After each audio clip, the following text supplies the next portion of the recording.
اللہ کی قسم میں تمہیں مال نہیں دوں گا. تو اللہ نے حکم اتار دیا کہ اللہ کی قسمیں کھا کھا کر مت کہا کرو مومن اور مہاجروں سے کہ ہم تمہاری مدد نہیں کریں گے. ایک دوسرے سے درگزر کرو, معاف کر دو, کیا تم پسند نہیں کرتے میں تمہیں معاف کر دوں. تو آپ دیکھیے کہ باوجود اس کے کہ ابو بکر صدیق رضی اللہ عنہ کے دیے ہوئے پیسوں پر ہی گزر بسر تھی حضرت مستح کی, ان کا جو رشتہ داری کا حق ہے وہ وہیں پر رکھا گیا, اس کو آگے پیچھے نہیں کیا گیا.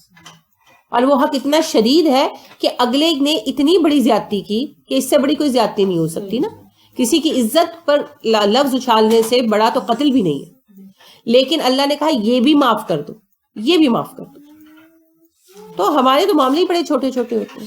تو جو ایسا کرتا ہے نا وہ بے وقوف ہے, اپنی جان پر ظلم کرنے والا ہے. تبھی تو اللہ کہتے ہیں گناہ کے لیے کیا کہتے ہیں, اپنی جانوں پر ظلم کیا. تو قول معروف کہنا بھی ضروری ہے. مال دے کر بد زبانی کرنا اپنے نیک اعمال کو آگ لگانا ہے. مستح سطح لکھتے ہیں نا اردو میں, سطح زمین, تو سطح لکھ کر اس کے ساتھ میم ملا لے, مستح بن جائے گا. وَلْيَخْشَى لام تاکید ہے, واو کی وجہ سے ساکن ہو گیا. چاہیے, لازمن چاہیے کہ ڈریں. یخشا خشیت سے ہے, امر کا صیغہ ہے, خیشین یہ. الذین وہ لوگ جو لو اگر ترکو چھوڑ جائیں من خلفہم اپنے پیچھے ذریۃ اولاد ضعافا کمزور, خافو ڈریں گے علیہم ان کے بارے میں. تو لوگوں کو چاہیے ڈریں اور غور کریں کہ اگر وہ اپنے پیچھے اپنے چھوٹے بچے چھوڑ کر جا رہے ہوتے تو ان کے بارے میں کیسا ڈرتے. فَلْيَتَّقُوا اللَّهَ تو بس چاہیے ڈریں اللہ سے. وَلْيَقُولُوا اور چاہے کہ کہیں قولاً بات, سدیدہ سیدھی سیدھی, محکم. سین دال دال صد کو کہتے ہیں, سد را کی ٹرم پڑھی ہے اردو میں, تو سد باب بھی بالکل. صد کہتے ہیں اصل میں رکاوٹ کو, اور بند کو بھی کہتے. سد معرب کا لفظ پڑھا جی, جو ٹوٹ گیا تھا, سیلاب سے ٹوٹا تھا اور یمن میں سیلاب آ گیا تھا, سارا سنا کا علاقہ ڈوب گیا تھا. اور جو قوم تھی حضرت بلقیس کی قوم جو تھی ان کا بنایا ہوا ڈیم تھا نا, سد معرب. تو صد کہتے ہیں مضبوط چیز کو بھی اور رکاوٹ کو بھی. تو یہاں مضبوطی کے معنی میں آئی, سدیدہ محکم پختہ, بیکار ادھر ادھر کی مت اچھالتے رہیں. قولاً سدیدہ محکم بات کہیں, پختہ بات کہیں. ٹھیک ہے. چاہیے یہ لوگوں کو کہ اللہ سے ڈریں اور غور کریں اگر وہ اپنے پیچھے کم عمر بچے چھوڑ کر جاتے تو ان کے بارے میں کیسے خوف زدہ ہوتے. اگر کوئی بندہ ڈیتھ بیڈ پہ ہو, کینسر ہو گیا یا کچھ, اور پتہ ہے کہ بھائی نہیں بچ سکوں گا, تو کتنی پریشانی ہوتی ہے نا بچوں کے بارے میں. ہوتی ہے, بہت پریشانی ہوتی ہے. میری والدہ جو تھی نا وہ آرفن تھی, تو وہ بتایا کرتی تھی کہ ان کے والد جو تھے وہ بیمار ہوئے تو ان کو لگ رہا تھا کہ میں نہیں بچوں گا. تو وہ اپنی والدہ سے, یعنی میری والدہ کی دادی سے کہنے لگے کہ عید آ رہی ہے تو بچوں کے کپڑے بنوا دیں. تو وہ ماں تھی, ان کا ایک ہی بیٹا تھا, یعنی جو تھے میرے نانا, تو وہ ان کہنے لگے کہ چھوڑو کپڑے شپڑے بنتے رہیں گے, تم بیمار ہو. تو کہنے لگے نہیں امی ان کو کپڑے بنا دیں, میرے بعد کون بنا کر دے گا. تو وہ میرے نانا کی آخری عید تھی, پھر وہ وفات پا گئے. تو میری والدہ یہ بات اکثر ہم سے کہا کرتی تھی, یعنی کہ اپنے والد کو یاد کرتی تو یہ بات کہا کرتی تھی. تو میں جب یہ آیت پڑھتی ہوں مجھے یہ بات یاد آتی ہے کہ ان کو کتنی فکر تھی نا کہ میرے بعد, انہوں نے یہ کہا بھی یہی اپنی والدہ سے کہ میرے بعد ان کو کون بنا کر دے گا. تو ایسا خوف ہوتا ہے مرنے والے کے دل میں کہ میرے بعد میرے بچوں کو کون پوچھے, میرے بعد میرے بچوں کا کیا بنے گا. یہی بات اللہ کہتے ہیں, کیونکہ بنیادی سبب کیا بنا تھا ان وراثت کے احکامات کا, یتیم بچے. 70 گھروں میں 70 گھروں میں یتیم بچے تھے بیک وقت, اور اربوں میں یتیموں کے حقوق کا کوئی حساب نہیں تھا. اگرچہ برا سمجھا جاتا تھا یتیموں کا حق کھانا, مگر سارے ہی کھاتے تھے. اسی لیے اللہ رب کریم نے ساتھ ساتھ احساس دلایا. اور پھر اللہ نے ایک مثال رکھی کہ اگر تمہارے دل سخت ہے نا تو ایک دفعہ سوچو کہ اگر مرنے والے تم ہوتے اور تمہارے بچے اس عمر میں ہوتے تو تمہیں کتنا ڈر لگتا کہ میرے بعد میرے بچوں کا کیا بنے گا. تو یہی خوف اس مرنے والے کو بھی تو ہے. حضرت سعد بن ربیع رضی اللہ عنہ احد میں ساتھ تھے رسول اکرم صلی اللہ علیہ وسلم کے, شہید ہو گئے. تو ان کا بیٹا کوئی نہیں تھا, بیٹیاں تھیں. بعض روایت میں 2, بعض میں 3, بعض میں 4 آتی ہیں. تو بہرحال 2-3 بچیاں تھیں ان کی. تو عربوں میں بیٹیوں کو تو حصہ دیتے نہیں تھے, نہ بیویوں کو دیتے تھے. تو ان کے چچا نے ساری زمین ان کی لے لی. غلط نہیں کیا اس حساب وقت کے حساب سے، انہوں نے ساری زمین اور چیزیں لے لی اور بھابھی اور بچیوں کو نکال دیا. تو وہ بہت پریشان ہوئی، ظاہری بات ہے کہاں جاتی. تو وہ آپ صلی اللہ علیہ وسلم کے پاس آئی اور کہنے لگی اللہ کے نبی صلی اللہ علیہ وسلم یہ سعد بن ربیع کی بچیاں ہیں جو آپ کے ساتھ احد میں گئے اور شہید ہو گئے. ان کے چچا نے سارا مال لے لیا، اب ان سے نکاح کون کرے گا، ان کا مستقبل کیا ہوگا. تب پھر یہ احکامات اترے اور اللہ رب کریم نے ایک تو عورتوں کا حصہ طے کیا، سب کے وراثت کے حصے طے کیے، اور یہ بھی کہا کہ بچوں کا مال مت کھاؤ. اور یہ سوچو کہ اگر مرنے والے تم ہوتے تو اپنے بچوں کے بارے میں کتنا خوف ہوتا تمہیں. وہی خوف اس انسان کو بھی تھا جو تمہارا بھائی تھا، تمہارا عزیز تھا اور مر گیا، تو اس کے بچوں کے بارے میں خوف کھاؤ. ٹھیک ہے.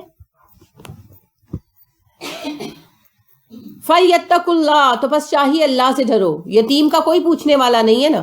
ماں ہوگی تو ماں ویسے کمزور ہے، نہیں پوچھ سکتی، عورت ہے، کوئی حق نہیں ہے اس کے ہاتھ میں، اختیار نہیں ہے. تو ایک بااختیار ذات موجود ہے اور وہ ہے رب، اس نے تو حساب لینا ہے. تو اس رب سے ڈر کر یتیموں کا حق ادا کرو. وَلْيَقُولُ قَوْلًا سَدِيدًا، اور تمہیں چاہیے کہ محکم بات کہو، سیدھی بات کہو. دونوں مفہوم ہے. سیدھی بات اگر اس کا مفہوم لیا جائے تو مطلب یہ ہے کہ گھما گھما کر، نکتے نکال نکال کر کام خراب مت کرو. جو حق بات ہے سیدھی صاف کہو، جس کا جتنا حصہ بنتا ہے اس کو اتنا پے کرو. اور محکم بات اگر اس کا مفہوم لیا جائے وہ بھی بالکل درست ہے، جس بات کے پیچھے دلیل ہے، جس بات کے پیچھے دلیل ہے. تو وراثت کے وقت قانون وراثت کی دلیل کے مطابق بات کرو. بیٹی کا اتنا، بیوی کا اتنا، بھائی کا اتنا، بیٹے کا اتنا، جس کا جو بن رہا ہے حساب. ٹھیک ہے.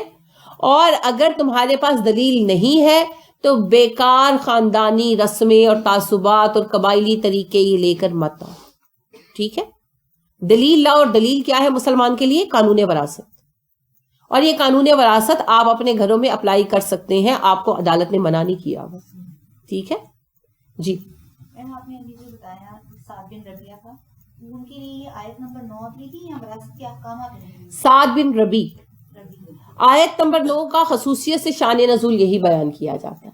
ویسے تو بنیادی طور پر اسی بات سے بات چھڑی، ہلکی ہلکی بات تو چل رہی تھی. میں نے آپ سے عرض کیا نا 70 گھرانے تھے تو ہلکی ہلکی بات چل رہی تھی. مگر سعد بن ربیع رضی اللہ عنہ کی بچیوں کی بات آنے سے بات کھول کر سامنے آ گئی، کیونکہ سب کے کچھ بچے تھے، کچھ بچیاں تھیں. تو جن کو بیٹیوں کا حصہ نہیں بھی ملا، بیٹوں کا ملا تو کچھ نہ کچھ مل گیا. اب سعد بن ربیع کا بیٹا کوئی نہیں تھا، تو نہ بیوی کو کچھ ملا نہ بیٹیوں کو کچھ ملا. وہ تو بالکل ہی سڑک پر آ گئے نا بیچارے. تو لہٰذا انہوں نے پھر اور کوئی حل نہیں پایا. پہلے ظاہر فیملی میں بات کی ہوگی، مگر جب کوئی حل نہیں پایا تو آپ صلی اللہ علیہ وسلم کے پاس آئیں، تو وہاں سے بات پھر بالکل کھل کر سامنے آ گئی. لہٰذا آیت نمبر 9 خصوصیت سے یہ شان نزول ہے اس کی، اور ویسے اس پوری صورت کی نزول کا سبب، یعنی اس پوری صورت کے یہ وراثت کے احکامات کے نزول کا سبب یہی بنا. ان الذین، بے شک وہ لوگ جو یاکلون کھاتے ہیں، اموالا مال الیتاما یتیموں کا، ظلمن ظلم کے ساتھ، انما بلا شک و شبہ، یاکلون وہ کھاتے ہیں، فی بطونہم اپنے پیٹوں میں، نارن آگ. بے شک وہ لوگ جو یتیموں کا مال ظلم کے ساتھ کھا جاتے ہیں وہ اپنے پیٹوں میں آگ بھرتے ہیں.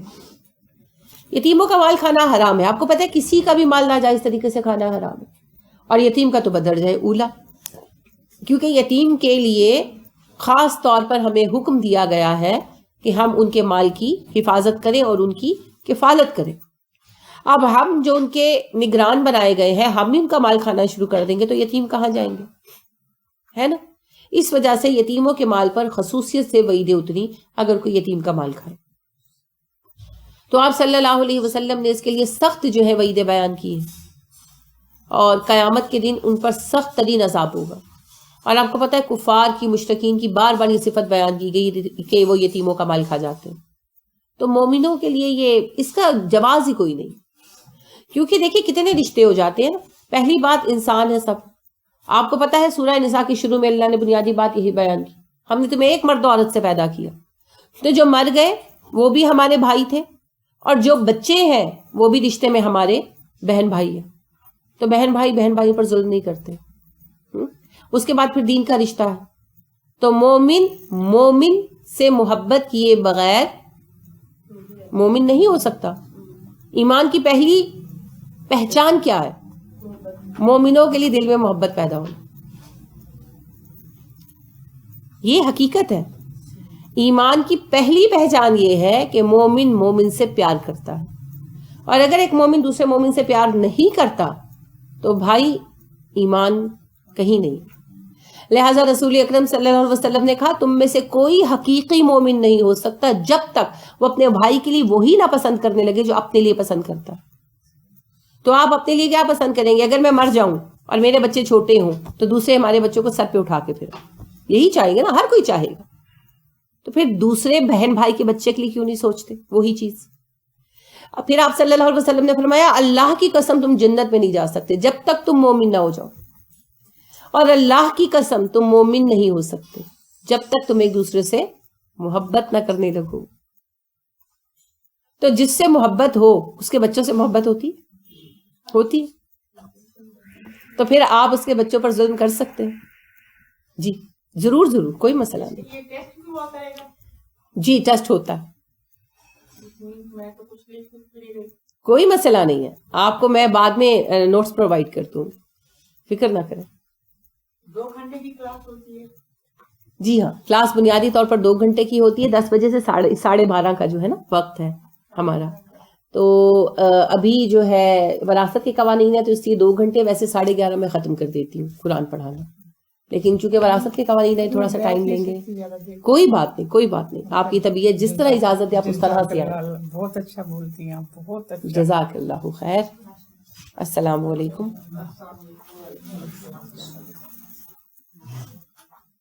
مومن کو یہاں پہ تنبیہ کی ضرورت ہے. وجہ یہ کہ ہم بار بار مومن نہیں ہوتے ہیں, ہم کوشش کر کے بننے کی کوشش کرتے ہیں. دیکھیں پتہ بات کیا ہے, مومن کی محبت کے بغیر آپ جنت میں نہیں جا سکتے. جنت کا سفر میں نے عرض کیا نا اکیلے نہیں ہو سکتا. جنت کا سفر اکٹھے ہوگا اور ایک دوسرے کو اپنے ساتھ لے کر چلنا. تو محبت کی نا پہچان کریں کہ آپ کو محبت ہے. آپ اگر چیز بنا رہے ہیں, کوئی چیز بنا رہے ہیں, تو آپ کو پتا ہوتا ہے کس کو کیا پسند ہے. وہ کوئی دوست ہو سکتا ہے, کوئی رشتہ دار ہو سکتا ہے, تو آپ کو یاد آتا ہے اس کو بھجوائیں. آپ کو پتا چلتا ہے کسی چیز کا کہ فلاں کو فلاں چیز چاہیے اور وہ چیز یہاں اویلیبل ہے, نہیں مل رہی تھی تو یہاں پر ہے یا سستی ہے, تو آپ کو خیال آتا ہے کہ میں فون کر کے بتا دوں. آپ کے کلاس میں آپ کے دوستوں کو انعام ملتا ہے اور آپ رہ جاتے ہیں تو آپ کو خوشی ہوتی. یہ دل سے سوچنا ہے آپ نے, کیونکہ آپ کا دوست اگر ناکام ہو جائے تو آپ کو دکھ ہوتا ہے, لیکن اگر آپ کا دوست پوزیشن لے جائے اور آپ پیچھے رہ جائے تو زیادہ دکھ ہوتا ہے. اس دکھ پر آپ کی مومن کی محبت غالب آئے, یہ ہے محبت کی پہچان.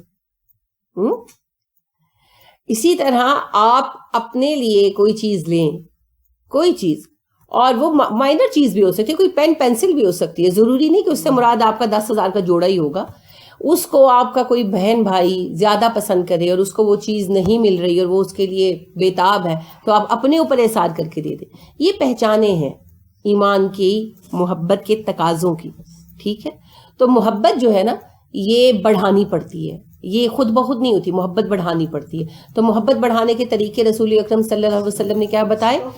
سب سے پہلا افشوا السلام, جو بالکل ہی ختم ہو گیا.